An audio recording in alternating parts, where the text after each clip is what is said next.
Hello, everybody. Hello. I had just started my 8th grade year at Jenks Middle School and had joined WEB, which is an organization where you help tour incoming students. I was asked to guide this student. For confidentiality's sake, let's name him Jay. Jay was reserved, very to himself, and had very few questions for me. He just didn't want to engage, and I was kind of disappointed that I was even paired with him.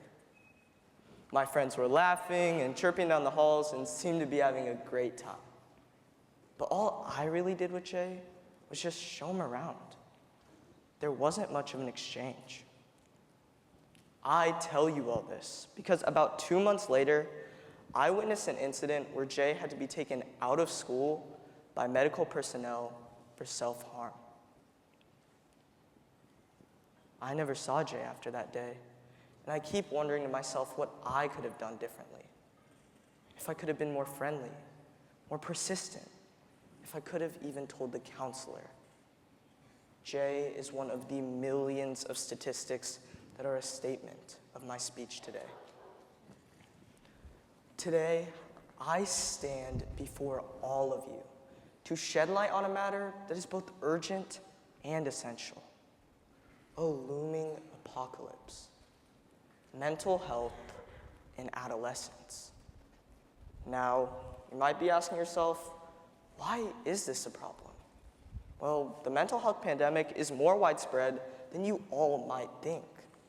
Let's first take a look at this graph, which shows how mental health disorders stack up against other common illnesses. As you can see, the lavender piece of the pie representing neuropsychiatric or mental health disorders is the most prevalent at 28%.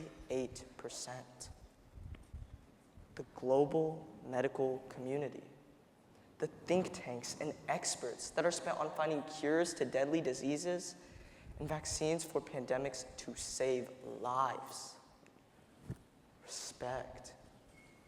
Yet, not a lot is being done for those unheard sighs and undercover miseries. A study from SAMHSA revealed that 1 in every 5 adolescents experiences a mental health issue, ranging from anxiety and depression to eating disorders and substance abuse. They account for 13% of the global burden of disease in this age group.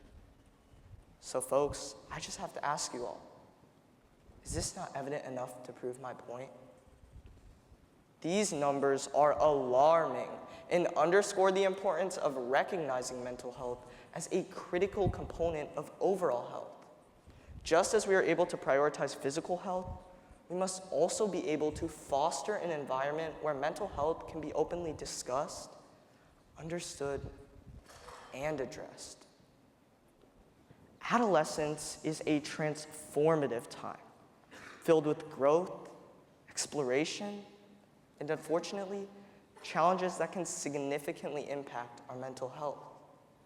It is during these times in which young people are starting to form their identities, navigate relationships, and cope with academic pressures.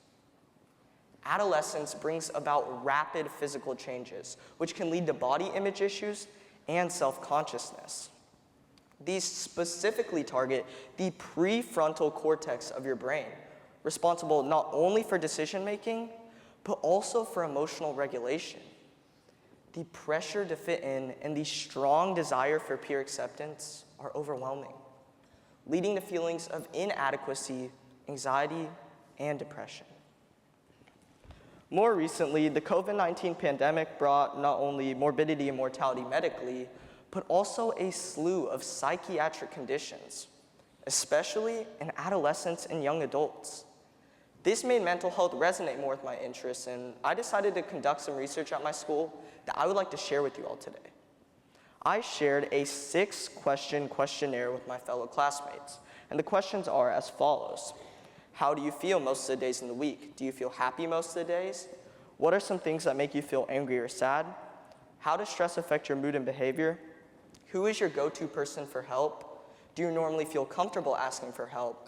And do you have any additional information that you would like to share? The responses were confidential, and the data wasn't analyzed. Here's what I found out. 10% of the respondents said that they were not happy most of the days. From those, 40% reported being irritated, 30% sad, 20% frustrated, and 10% stoic. The top 4 causative factors were bullying at 60%, loneliness and insults at 20%, family stress at 10%, and mistakes also at 10%. Amongst the obstacles, the overwhelming majority was, get this, afraid to ask for help. 90% out of a fear of judgment, and 10% believing that they can handle the stress on their own. In my analysis, I looked at 3 key categories. The first of them being causative factors, the stress level in our society today. Now, I'm not just talking about student stress. I'm talking about the stress of parents, families, caregivers, be it economic, social, or emotional. All percolates to this young, impressionable brain that is already battling to fit in.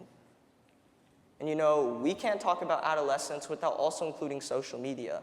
And not to mention that social media has proven to be, by far, one of the biggest sugars to this ailing diabetic. What this means is no true interpersonal relationships, but rather these fake, virtual, hollow associations with curated lifestyles and self-proclaimed heroes.